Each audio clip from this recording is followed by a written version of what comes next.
শফিকুর রহমান, মঞ্চে উপস্থিত অন্যান্য জাতীয় নেতৃবৃন্দ এবং আমার সামনে আগত সারা বাংলাদেশ থেকে জামায়াত ইসলামের নেতা কর্মী ভাই, সবাইকে আমার দল গণ অধিকার পরিষদের পক্ষ থেকে সালাম এবং শুভেচ্ছা জানাচ্ছি। আসসালামু আলাইকুম।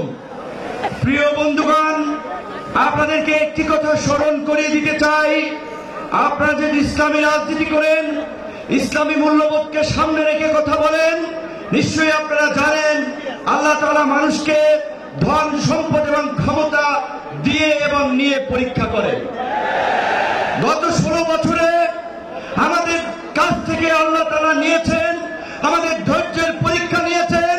আমরা সেই পরীক্ষায় উত্তীর্ণ হয়েছি বলেই আমাদেরকে এই রহমতের জুলাই উপহার দিয়েছিলেন। যেই জুলাইয়ে আমরা বাংলাদেশের মানুষের উপরে চেপে থাকা দৈত্য দানবের মতো 16 বছরের ফাঁসিবাদকে পরাজিত করেছি।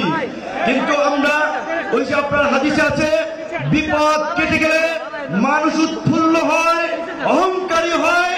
তাই আমরা দেখতে পাচ্ছি এই গণ অভ্যুত্থানে আমাদের অংশীজনেরা, মজলুমরা আজকে উৎফুল্ল অহংকারী হয়ে জালিম হয়ে উঠছে।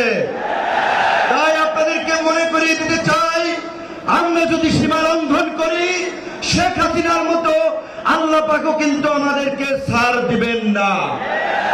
আজকের যেই ছাত্র জনতার সংগ্রামের মধ্যে দিয়ে, যেই রক্ত এবং প্রাণের বিনিময়ে আমরা ঐতিহাসিক পরিবর্তন পেয়েছি, এই পরিবর্তনকে টেকসই করার জন্য আজকে বাংলাদেশের মানুষ যে শাসনতান্ত্রিক এবং সরকার ব্যবস্থার পরিবর্তনের আওয়াজ উঠিয়েছে, সরকারকে বলতে চাই, সেই শাসনতান্ত্রিক ব্যবস্থার মৌলিক পরিবর্তন না করে আপনারা নির্বাচনের দিকে হাঁটবেন না। নির্বাচনের আগে সমস্ত রাজনৈতিক দল যেন নির্বিঘ্নে প্রচারণা করতে পারে, নিরপেক্ষ একটি প্রশাসনিক এবং রাষ্ট্র ব্যবস্থা থাকে, সেই লেভেল প্লেইং ফিল্ড নিশ্চিত করতে হবে, যেটা আজকের এই সমাবেশের একটি দাবি। একই সাথে আমরা বলতে চাই, গত এই 11 মাস ধরে স্থানীয় সরকারের কোন জনপ্রতিনিধি নাই, মানুষের একটা চরম ভোগান্তি। তাই অনতিবিলম্বে স্থানীয় সরকার নির্বাচনের মধ্যে দিয়ে জনগণের এই দুর্ভোগ লাঘব করেন। আমার ভাই, আমার সহকর্মী, সহযোদ্ধা বন্ধু জাহিদুল ইসলাম বলেছে, আমিও তার সাথে একাত্মতা পোষণ করে বলতে চাই। অনেকেই আমাকে ইয়ার্কি করে বলে, ভাই ডাকসুর চাবি কি আপনি নিয়ে গেছেন নাকি? ডাকসু আর খোলে নাই আপনার পরে। তো আমি বলতে চাই, ডাকসু সহ সকল ছাত্র সংসদ নির্বাচনের মধ্যে দিয়ে ছাত্র রাজনীতিতে একটি গুণগত পরিবর্তনের ধারা এই সরকারকে শুরু করতে হবে।